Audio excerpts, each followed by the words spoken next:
Hi hello नमस्कार good evening. आज आम चलू भाई भौणी मिसी पार्क को आसिक पार्क रे पहुँची गलु पिपिली रे थिबा चिल्ड्रेन्स पार्क रे आसिक बुलिलु। देखंतु केमती मजा मस्ती करछंती दी भाई मोर। तो जबरदस्त भाई ना को पेली के आसी जाउची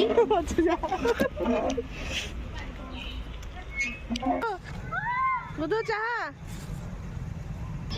सॉरी आना बुली दिल करे ए पाकुनु मो भाई मो नानी तुम तो भल पाए। तापर हम आसी टिके दोड़ी खेलु दोड़ी रे मजा नेलु बहुत खुशी लागला। तापर आमे चलु नेक्स्ट पार्क को पिपिली थिबा गोटे पार्क सेटा होची बिजू पटनायक पार्क। सेठी टिके आसी मजा मस्ती कलु एठी टिके मु आसी बस पड़ली भल लागला।